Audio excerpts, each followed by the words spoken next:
Good afternoon, second grade. Okay, this is take 2.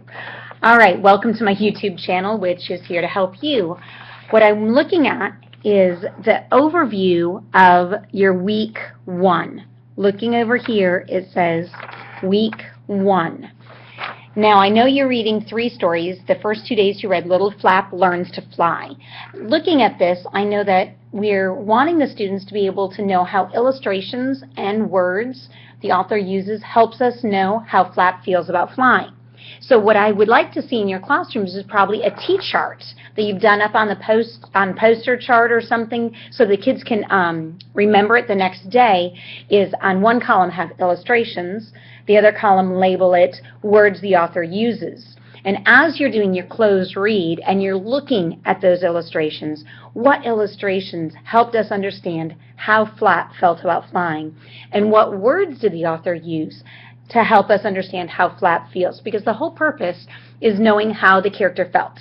That's going to help us for 3rd, 4th, 5th grade and beyond, because in 3rd and 4th grade they're going to start watching characters change throughout a story, and they're going to have to answer why they changed. Looking at your vocabulary, they're all action words. Afraid, depends, nervously, peered, perfectly, rescue, and secret. Those are all actions that characters are going to either show us or we're going to be able to tell by what they say. So what I would also like to see is these vocabulary words should be on word cards. They're probably right on your front board, and every single time you have an extra couple of minutes, you're going to go ahead and go over these words. Have the kids act them out. Ask them questions. What's the time you felt afraid? Why were you afraid? What did you do? Those types of things, so they will really take these vocabulary words and make them part of their own vocabulary, because these are words that are going to help them talk about how characters feel. Then on day 3, you're going to go towards help, a story of friendship. Now, without even reading this, I know it's a story of friendship. What I know about friendship is sometimes they're good, sometimes they're not so good. For example, in the giving tree, there's 2 friends. There's the tree and the boy. The tree was a little too giving of a friend, and the boy was a very selfish friend. So looking at help, a story of friendship, you're now adding on to things. You're using key details about the characters, the setting, and the events to summarize the story.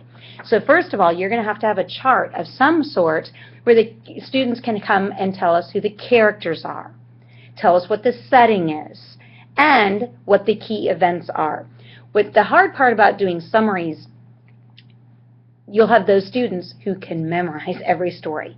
And when they give a summary, they will tell you every single detail. But I used to tell my advanced kids, if I wanted to read the book, I'd go read the book. The summary is telling me those key details. You may even want to have a couple of keys made out of cardstock and put detail on it, and maybe reading the story you find out that there are 3 key details. Have 3 keys with the details on it, so the students already know, I'm only going to tell you 3 things. Now, as they get better, we're hoping that they're able to come and tell us the key details themselves. But what we're doing is we're scaffolding for them. We're going to have to help guide them how many key details there are. So definitely read the story ahead of time. Figure out what answer you are expecting from kids to use the key details about characters, setting, and events to summarize the story. And remember, we're talking about characters and how they feel and how they react. So that's going to be a part of that. Then your third paired text is crayons. And what you're doing is you're taking the skills from how characters feel and the details about characters, setting, and events, and you're putting it all together. I see that you have an everyday writing task where the students are writing a story about 2 friends that help each other. In the beginning, they're going to have a plan sheet. Who are my characters? Where is my story taking place? What is going to happen? They're probably going to be pretty short stories, but remember, in stories, there's always a problem that has to be solved. Sometimes they're solved, sometimes they're not, but there's always a conclusion. So maybe guiding students to doing a short story about 2 friends that have a problem.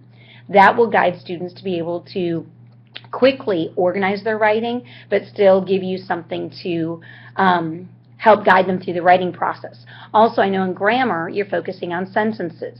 It's a great time for you to assess whether they're using capital letters and unpunctuation. That's a perfect time for you to get an assessment. You don't have to have a written test for that. I know the culminating writing activity is write a story, every day you're comparing across text. How do the illustrations and details authors use help you understand a story better? So for an assessment, if you're looking for something to assess the students like a test, we're going to have to come up with where they're going to look at two texts and they're going to have to compare them. That could be in multiple choice, that could be open-ended where they write, it could be both. We definitely want to look at the test that comes with the series to see if there's anything in it that we can use, and maybe we can tweak it and make it even better. I know that your week 1 ends on Monday, so I hope this helps guide you because we don't see each other till Monday. Again, I apologize for it taking several different takes to get this video up and going, but again, this is the page you're looking for. Everything on here tells you the big ideas of what you want the kids to learn. Every activity goes back to, can the readers describe how characters and stories respond to events and challenges?